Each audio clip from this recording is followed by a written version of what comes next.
BC బిడ్డలు లేరా ఉన్నారు కదా, మరి ఎందుకు బీసీ చేయలేరు? మరి ఎందుకంటే ఓసీ పెట్టారు అదొక అండి.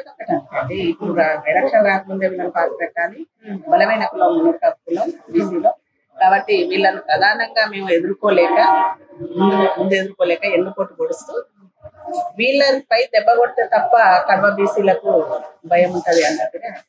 గత చరిత్రలో చూసుకుంటే మన బీఆర్ఎస్ పార్టీ ఉన్నప్పుడు 14 లక్షల మంది చూపించాడు, 13% చూపించాడు. అంటే మామూలు కాపురాలు చేయట్లేదా? ఓసీలే కాపురాలు చేస్తున్నారా?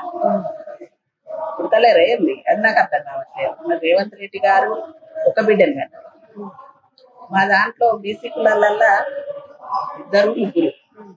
ఇంకా పోతే చరిత్ర చూసుకోండి, ఉద్యమకారులప్పుడు మన తెలంగాణ ఉద్యమం అప్పుడు బీసీ బిడ్డలే ఆపుతాయి, ఎక్కడ ఓసీ బిడ్డలు కాలేదు. అవునా? ఏ చరిత్ర చూసుకున్నా లాస్ట్ కు మన భారతదేశ బార్డర్ లో కూడా బీసీ బిడ్డలే కాపు, ఏ ఓసీ బిడ్డలే. కానీ మరి బీసీలను అనగదొక్కేటందుకు ప్రధాన కారణం ఏందని నేను అనుకుంటున్నా అంటే, గతంలో చూపించడమే తక్కువ చూపించారు గతం ప్రభుత్వం ఉన్నప్పుడే, మరి ఇప్పుడు ఇంకా తక్కువ చూపించారు. మరి ఏమంటే ఈ మధ్య కాలంలో ఈ మా మున్నూరు కాపు పెద్దలు కులంలో కొంత ముందుకు తీసుకెళ్లేటందుకు బీసీ ఉద్యమం ఎత్తుకొని బీసీ నాయకులుగా ముందుకెళ్తూ రెడ్డి అనే వాళ్ళు 6% ఉన్నారు, మన ఎల్మా అనే వాళ్ళు 0% ఉన్నారు. లేదు ఏంటిది అనేది ఒక ప్రశ్న కాడ రేవంత్ రెడ్డి గారికి ముందు చాలా జాగ్రత్త తెలియకపోవాలి. కాబట్టి ఎదురుగడ్డ వస్తుంటే మనం అక్కడికి పోగానే సైకిల్ తొక్కలేము, కాళ్ళు నొప్పులు వచ్చేస్తాయి, మొన్న తట్టుకోలేము. కాబట్టి ముందు జాగ్రత్తగా మమ్మల్ని 4-5కు తీసుకొచ్చిండు. ఆయన 6%, ఇంకొక % తక్కువ చూపించిండు అన్నట్టు. అంటే ఇక అది ఆయన విద్యుత్కే వదిలేస్తున్నాం. ఇక్కడ బీసీ ఓసీ అని పక్కకు పెడితే ఓటు బ్యాంక్ మున్నూరు కాపులను వాడుకుంటున్నారు అనేది ప్రతి ఒక్కరికి అందరికి తెలుసు. కాపు మున్నూరు కాపు కలిస్తే హైదరాబాద్ నాడు ఓటుల్ని 1 సైడ్ ఓట్లు వచ్చి సీఎం అవుతుంది. ఇప్పుడు తక్కువ చూపేయడానికి కారణం రాజ్యాధికారం కోసమే అంటారా? అంటే మున్నూరు కాపులు లెక్కలో ఎక్కువ వస్తే వాళ్ళకి రాజ్యాధికారం వస్తుందనే భావనతోనే 100% ఇది కుట్రపూరితంగా గత ప్రభుత్వం ఈ ప్రభుత్వం కలిసి చేస్తున్న కుట్రపూరితమైన ఒక సర్వే. ఈ సర్వే పేరుతో సర్వే ఎక్కడికి వచ్చింది చెప్పండి? సర్వే ఎక్కడికి? నా ఇంటికే రాలేదు సర్వే. అపార్ట్మెంట్ ఎక్కడ? అపార్ట్మెంట్ వాచ్మెన్ దగ్గర సర్వేకి వచ్చినాం, రాసుకోమన్నారు, వెళ్ళిపోయి. ఇప్పుడు రీసర్వేలో మళ్ళీ కరెక్ట్ గా జరగాలి. కంటి తుర్పు వ్యవస్థగా మారుతందుకు ఏదో రీసర్వే ఈ సర్వే అది ఇదని మాట్లాడుతున్నాడు. 2018లో కరోనాని మహమ్మారి వస్తే ఏదో బతకాలి కాబట్టి మనందరము కషాయం తాగినో మందులు వేసుకుని ఎన్నో రకాల చేసి బతికినాం. 2024లో మన కరోనా అనే రేవంత్ రెడ్డి గారు ఓన్లీ బీసీలను చంపడానికి మాత్రమే పురుగులాగా మారిపోయారు. ఓన్లీ బీసీ పురుగు అనాలన్నా దాన్ని బీసీ కరోనా అనాలా నాకు అర్థమైతలేదు. అంత పెద్ద కరోనానే తట్టుకొని బతుకోగలిగినాం మనందరము. ఈ రోజు రేవంత్ రెడ్డి గారిని ఏడి తీసుకుపోవాలో మాకు తెలియదు, ఖచ్చితంగా తెలుసు.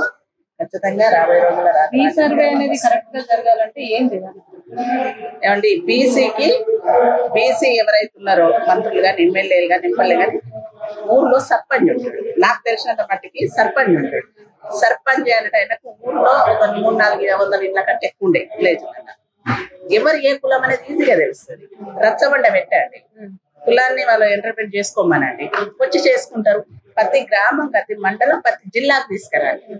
అక్కడి నుండి రీసర్వే అనేది మీరు చూపించండి. అంతే తప్ప మళ్ళీ ఏదో కంటి తుడుపు చర్యగా మేము రీసర్వే చేస్తాం, ఇది చేస్తాం, అది చేస్తాం అనేది బూటగా మాటలు. ఎవరు నమ్మే పరిస్థితుల్లో లేరు. టీఆర్ఎస్ ప్రభుత్వం ఒక రోజులోనే సర్వే చేశారు. అలాంటి సర్వే మళ్ళీ చేస్తే న్యాయం జరుగుతుందని మీరు అనుకుంటున్నారు? అది న్యాయం జరగలేదు, ఇది న్యాయం జరగలేదు. ఆడ న్యాయం జరగలేదు కాబట్టి ఈ రోజు రేవంత్ రెడ్డి గారు సీఎం కాగలిగారు. ఆ రోజు న్యాయం జరిగితే మాకు మా బీసీలకు కానీ బీసీలో పొందపత్ర పోషిస్తున్న మున్నూరు కాపులకు కానీ న్యాయం జరిగితే ఈ రోజు రేవంత్ రెడ్డి అనటైనా సీఎం కాదండి. అర్థమైనా? కాబట్టి ఎక్కడ ఎటు చూసుకున్నా కూడా మున్నూరు కాపులే బలమైన. మేము ఎప్పుడు రాజాధికారంతో ప్రయాణించలేదు.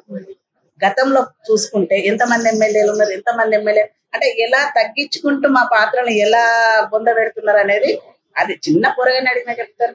ప్రతి పేపర్ని తీసి చూడండి. 9 మంది ఉన్న ఎమ్మెల్యేలు ఈరోజు ముగ్గురిట్లో మరి ఏ ఎమ్మెల్యే కూడా మంత్రి అయ్యే అవకాశాలు లేవు. ఎందుకు ఇవ్వలేదు? మరి ఇవ్వలే కదా. మేము మాత్రం బేచెత్తుగా చెప్తున్నాం. కుమార్ రెడ్డి ఏ చెట్టు కింద కూర్చున్నా, ఏడ సర్వే చేస్తున్నాడో ప్రెస్ మీట్ పెట్టి బీసీలో 300 కాపులు పాత్ర ఇంత, 300 కాపులు ఎంతమంది ఉన్నారు, మనకి ఎప్పుడు గతం నుంచి పోల్చుకుంటూ వస్తే రోజు రోజు తక్కువ చేసుకుంటూ వస్తున్నారు. ఎందుకంత భయం మేమంటే, ఎందుకంత దడ, దమ్ము ధైర్యం ఉంటే ఎదురు నిలబడి పోరాడాలి. కానీ సంఖ్య తక్కువ చూపించినంత మాత్రాన సరిపోతుందా? అంటే కాంగ్రెస్ పార్టీలో ఉన్న మీ నాయకులే చెప్తారు, మీ కుల నాయకులు చెప్తున్నారు కదా కరెక్ట్ చేసినామని. మరి దాని మీద మీ అభిప్రాయం ఏంది?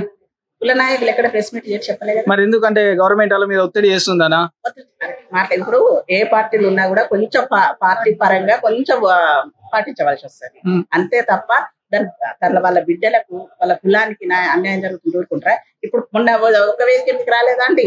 అన్ని పార్టీలలో ఒక్క వేదిక మీదకి వచ్చి కేంద్ర మంత్రులు అయితే, రాజ్యసభ సభ్యులు అయితే, మాజీ మంత్రులు అయితే, మాజీ ఎమ్మెల్యేలు అయితే, కులానికి అన్యాయం జరిగితే ఎవరు ఊరుకోరు. 10 లక్షల మీటింగ్ కి కాంగ్రెస్ తరపు నుంచి 10 లక్షల మీటింగ్ కి కాంగ్రెస్ తరపు నుంచి ప్రభుత్వంలో ఉన్న నాయకులు వచ్చే ఛాన్స్ ఉందా? అందరూ వస్తారు. ఎందుకు ప్రభుత్వం దీన్ని పడవద్దని చెప్పండి.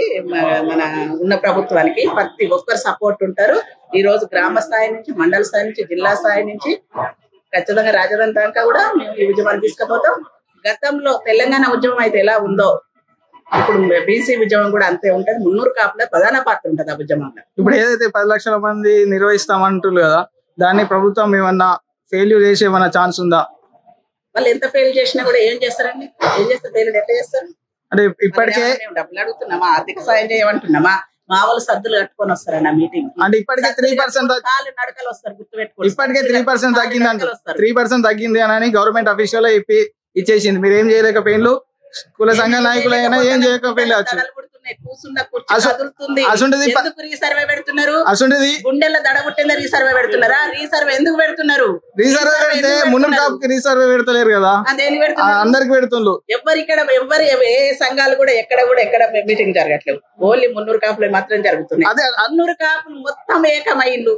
పెద్దలందరూ ఒక తాటి మీదకి వచ్చిండ్లు, ఒకే మీటింగ్ లో కూర్చున్నారు. ఇప్పుడు 10 లక్షల మంది కూడా వస్తే ఆల్రెడీ 7% వచ్చింది అని వాళ్ళకి ఏర్పడుతుంది గవర్నమెంట్ వాళ్ళకు. ఆ రకంగా ఏమన్నా కాదు, ఇప్పుడు ఫెయిల్ చేసే ఛాన్స్ ఉందా గవర్నమెంట్? 10 లక్షల మంది అంటే మా దాంట్లో 10 పైసల మంది వచ్చినట్టే. రూపాయి రావాలంటే 50 లక్షలు. అదే ఇప్పుడు దీన్ని దృష్టిలో ఉంచుకొని గవర్నమెంట్ ఏమైనా ఫెయిల్ చేసే ఛాన్స్ ఉందా? ఇప్పుడు లోకల్ గా ఉన్న నియోజకవర్గాల్లో ఉన్న వాళ్ళకు ఏమైనా ఒత్తిడి పెట్టే ఛాన్స్ ఉందా? కొట్లాడి పోరాడిన రక్తం మాది, మా జీన్స్ లో ఉంది. విజయం మాదే. ఎప్పుడైనా 300 కాపులు ఒక నినాదం ఎత్తుకుంటే విజయం సాధించేదానికి అది వదలదు. ఇప్పుడు మీకు న్యాయం జరగకుంటే కేంద్ర స్థాయికి వెళ్ళే ఛాన్స్ ఏమైనా ఉందా? కేంద్ర స్థాయికి ఎందుకండి? ఇక్కడనే ఉద్యమించుకుంటాం. ఎక్కడికో ఎందుకు అడుకుంటాం? ఇప్పటికీ మా పురిటి గడ్డ మీదనే మేము కొట్లాడతాం. కొట్లాడవలసిన అవసరం లేదు, ఎవరికో సంఖ్య చూపించవలసిన అవసరం లేదు. సంఖ్యలో మీరు తగ్గించినందుకు ఏ ఉద్దేశపూర్వకంగా తగ్గించిండ్రు అని అడుగుతున్నామే తప్ప మమ్మల్ని ఏదో మీరు కులగణలో మమ్మల్ని తక్కువ చేసిండ్రు ఎక్కువ చేసిండ్రు అనేది ఇప్పటి వరకు మేము ఎక్కడికి పోలేదు. మా దాంట్లో మేము మాట్లాడుకుంటున్నాం. రాజ్యాధికారం వైపు వెళ్తాము ఖచ్చితంగా. రాబోయే రోజుల్లో ఎప్పుడు ఒకే తీరు ఉండదు కదా అండి. ఇంకొకటి కూడా నేను చెప్తున్నా, బాగా మీరు వినాలి. గత కొన్ని సంవత్సరాల నుండి భుజ కందాల మీద పోసింది మా కులం. ఏ పార్టీనైనా ఎప్పుడు రాజ్యాధికారం అడగలేదు. ఇక్కడ డి శ్రీనివాస్ గారు కానివ్వండి, కొన్నాల లక్ష్మయ్య గారు కానివ్వండి, చాలా మంది నాయకులు. ఇప్పుడు సాధారణంగా కాంగ్రెస్ పార్టీ నుంచి మినిస్టర్ ఇయ్యలేరు అని అంటారు. కొండా సురేఖ గారు మా మురళి గారి వైఫ్ అంటే ఆల్మోస్ట్ 300 కాపు కిందికి వస్తారు. మరి దాన్ని ఏ రకంగా చూడాలా? ఆల్మోస్ట్ ఉన్న సంఘాలన్నీ మినిస్టర్ లేరు అంటున్నారు. ఇప్పుడు ఇంటికి వచ్చిన వాళ్ళంటే ఆల్మోస్ట్ 300 కాపు కిందికి అవుతారు. దాన్ని ఏ రకంగా చూడాలి చెప్తారు?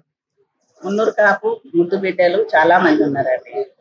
మా సురేఖ అక్క గారే కాదు, ఆమె బీసీ బిడ్డ, ఆమెకి చిల్లు ఇవ్వలేదని మేము అన్నట్లు. అంటే మీరే ఓన్ చేసుకోలేకపోతుందా?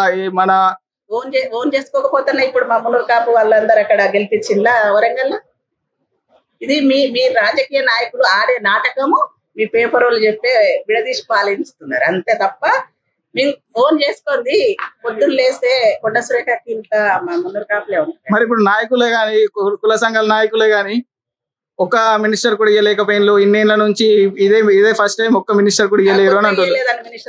మినిస్టర్ ఇంతకుముందు కూడా ఉంటాను మినిస్టర్ గా. ఇప్పుడు గెలిచిన మన ఆది శ్రీనన్న లేడా? మున్నూరు కాపు నుంచి మినిస్టర్ లేరు అని అంటున్నారు. ఉన్నాడు కదా, ఆది శ్రీనన్న ఉన్నాడు కదా, ఆయనకి ఎందుకు ఇవ్వలేకపోయిండు? ఎందుకు గంటల కబ్దాకర్ అని ఉన్నాడు కదా, ఆయనకి ఎందుకు ఇవ్వలేకపోయిండు? సరే, తను టిఆర్ఎస్ కాబట్టి తను ఇప్పుడు పార్టీలో చెప్తున్నారు కాబట్టి ఓకే, అంతవరకు ఓకే. ఆది శ్రీనన్నకి ఎందుకు ఇవ్వలేకపోయింది? దానం నాగేంద్ర అన్నకి ఎందుకు ఇవ్వలేకపోయింది? వాళ్ళిద్దరికి ఇవ్వమని చెప్పండి మినిస్టర్. బీసీ మినిస్టర్ ఒకరికి ఇవ్వాలండి. బీసీ మినిస్టర్ ఇస్తే బీసీల బాధలు తెలుస్తాయి కదా.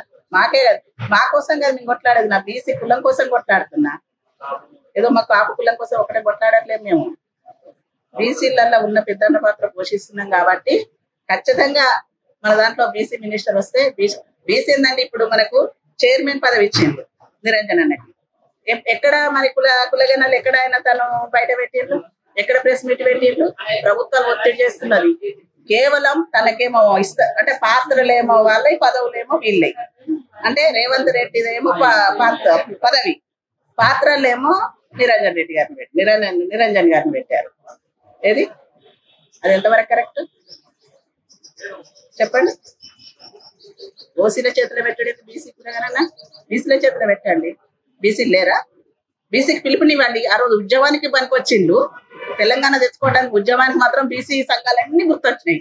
అదే సంఘానికి ఒకళ్ళు తీసుకొని ఇవ్వండి, చేస్తాం కదా. ప్రతి సంఘానికి ఒక పెద్ద మన మన నాయకుడు ఉన్నాడు కదా, అధ్యక్షుడు ఉన్నారు కదా, తీసుకొని కులగణన చేసుకోండి. మీరు ఓసీకి ఇస్తే ఆయన ఏ చెట్టు కింద కూర్చుంటాడో, మరి ఏం పాటలు పాడుతున్నాడో నాకు తెలియదు. కానీ చెప్తున్నాం మేము ఒకటే, ఏంటంటే మాకు చాలా అన్యాయం జరిగిందని మేమేమో ఏడుస్తూ తూడుస్తూ కూసోము. కంటి తుడుచు చేయక మళ్ళీ నూరి సర్వే అని చెప్తున్నావు, కానీ ఎక్కడ కూడా సర్వే జరగలేదు.